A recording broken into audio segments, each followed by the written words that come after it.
जो दिनचर्या है आम जैन जो परिवार हैं और जो मुनीज हैं आपकी तरह जो गुरुदेव हैं, क्या किस तरह का डेली रूटीन होता है उनका, क्या होता है?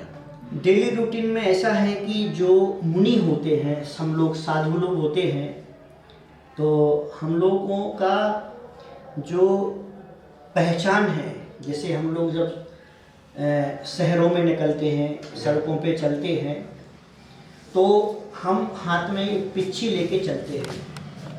अच्छा। इसका नाम है पिच्छिका।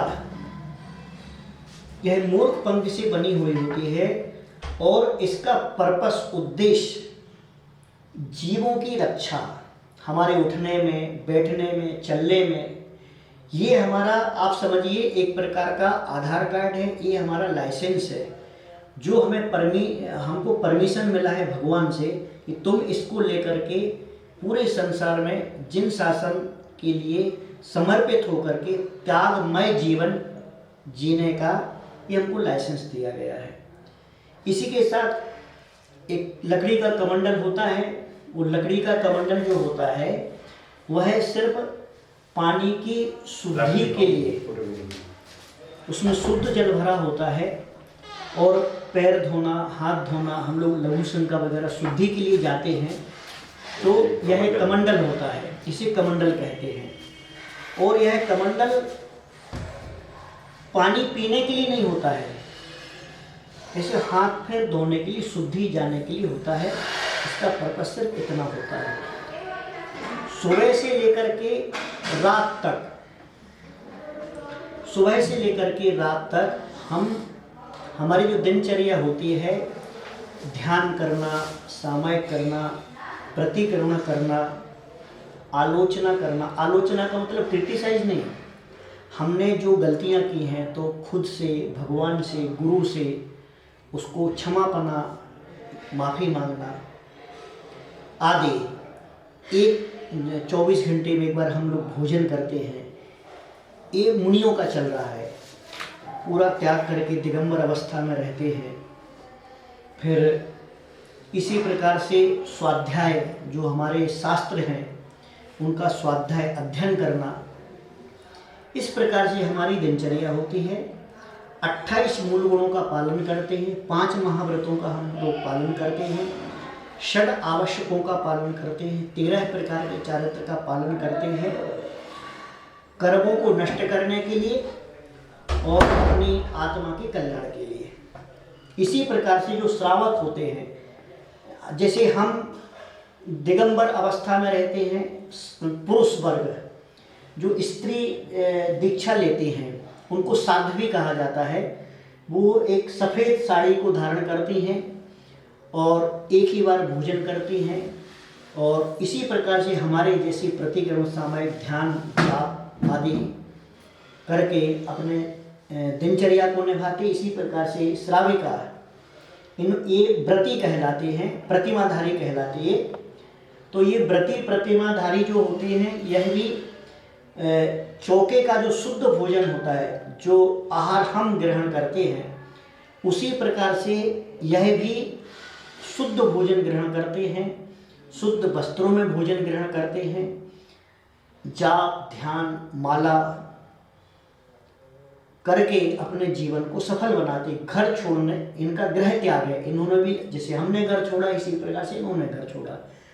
अब बात आती जो जैन ग्रस्त है, फैमिली, परिवार, वो जो होते हैं वह भी अपने जीवन को जहाँ तक होता है, जैसे शुद्ध शाकाहार भोजन है, रात्रि में भोजन नहीं करते हैं, जहाँ पर नॉनवेज आदि के होटल्स होते हैं वहाँ पर पानी भी नहीं पीते हैं, और प्रतिदिन जिनेंद्र भगवान जो मंदिर होता है वहाँ जाके भगवान का अभिषेक करना, पूजन करना, जाप करना, और नैतिकता पूर्वक अपने व्यापार आदि को संपन्न करना। इस प्रकार से ग्रस्त जो होता है, जैन ग्रस्त, उनका भी जीवन इसी प्रकार से चलता है। यह एक ही परिवार है, एक मुनि का धर्म और एक श्रावकों का धर्म। इस प्रकार से ये जैन धर्म का पालन किया जाता है। तो रोज प्रातःकाल उठते हैं आप जी। और पूरे दिन भर में भोजन एक बार करते हैं। जी। क्या भोजन में क्या कुछ खास लेते हैं?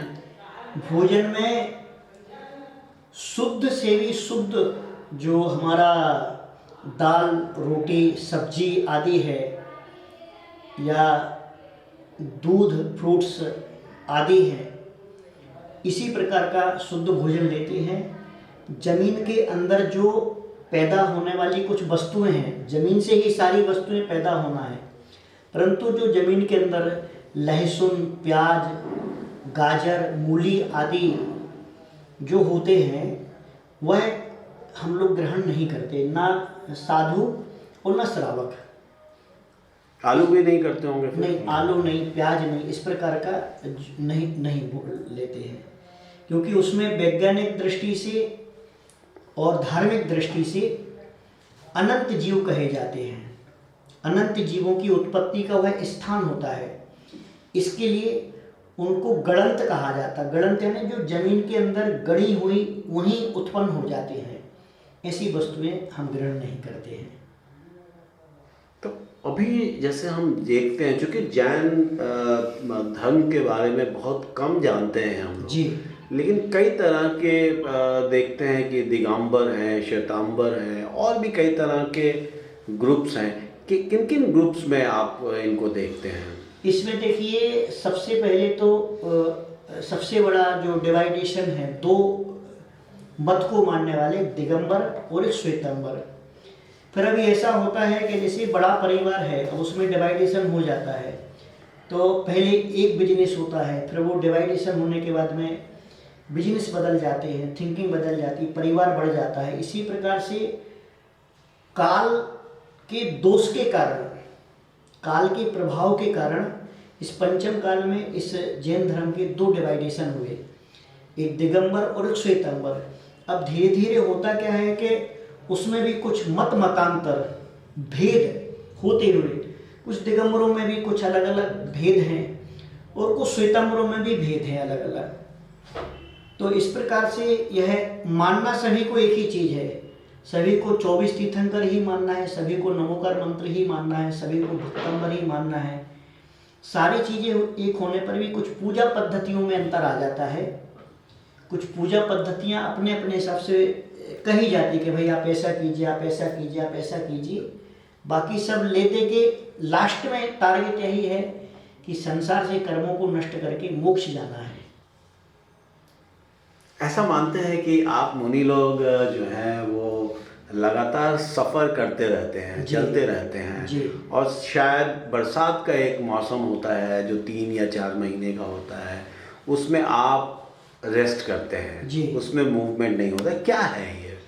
उसमें ऐसा है कि जो बरसात के 4 महीने होते हैं, तो लगभग समझ लीजिए कि ये जून लास्ट से लेकर के और लगभग नवंबर तक जो 4 महीने का पीरियड होता है, उसमें पृथ्वी पर मिट्टी में और सभी जगह एक ऑटोमेटिक जो बरसात होती है, वो बरसात के प्रभाव से बहुत से जीव उत्पन्न होते हैं। जो आप ठंडी के मौसम में, गर्मी के मौसम में रोड साफ रहता है, खेत साफ होते हैं, तो वो 4 महीने का चातुर्मास कहलाता है, जो कि आषाढ़ के महीने से कार्तिक के महीने तक चलता है।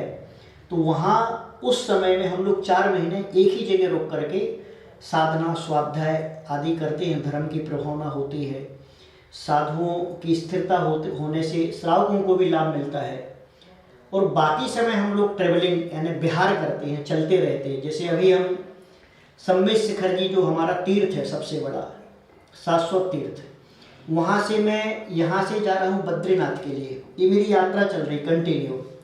परंतु पटना में आने के बाद में भक्तों ने रिक्वेस्ट की और भक्तों का सामूहिक रूप से एक निवेदन हुआ कि आप यहाँ पर हमारे यहाँ आने के बाद कुछ कीजिए। तो हमने बोला भाई सारे पूजा पाठ आदि होते रहते हैं हमेशा, वो तो होने ही हैं, हम भी करवाते हैं, परंतु इसमें कुछ नया करने का भाव आया। तो यहाँ पर एक राम कथा का आयोजन जो 7 मार्च से होने वाला है, उसके निमित्त से हम यहाँ पे 10-15 दिन रुकने वाले हैं। इसके बाद पुनः वापस बद्रीनाथ की यात्रा शुरू हो जाएगी। तो 7 मार्च से 17 मार्च तक आप करेंगे राम कथा यहाँ, जी। और टाइमिंग है सुबह के 10 साढ़े 10 बजे 8 से से 10 8 से बजे से 10 बजे। 8 बजे से 10 बजे तक। हाँ। सो